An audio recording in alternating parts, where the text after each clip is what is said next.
बच्चा पैदा होता है, जरा जी शौर हुआ, बोलो मम्मा पापा डैडी। ओ भाई अल्लाह कहलवाओ, तुम्हें पहले पप्पा याद आ गया, तुम्हें मम्मा याद आ गई, तुम्हें अल्लाह याद नहीं आया, तुम्हें रसूल याद नहीं आया। यह हमारी सीरत मुस्तफा से हटने का मामला है।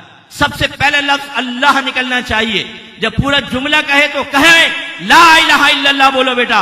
नबी करीम ने फरमाया जिसका पहला कलाम ला इलाहा इल्लल्लाह हो और आखिरी कलाम भी ला इलाहा इल्लल्लाह हो, वो जन्नत में दाखिल किया जाएगा।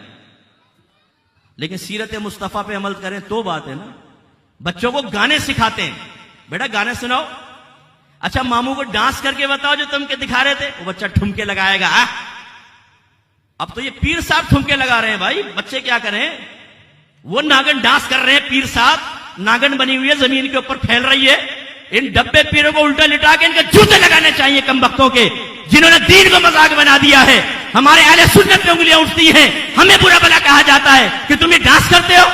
इसका हमारे मजहब और मसलक से कोई ताल्लुक नहीं है, ये सीरत मुस्तफा से बिल्कुल हटकर है। लेकिन सारे हमारे खाते में आ जाते हैं। तितली की तरह उड़ता फिर रहा है पीर साहब पूरे महफिल मजलिस के अंदर। ओ खुदा का खौफ कर भाई, हम अपने बच्चों को डांस सिखा रहे हैं।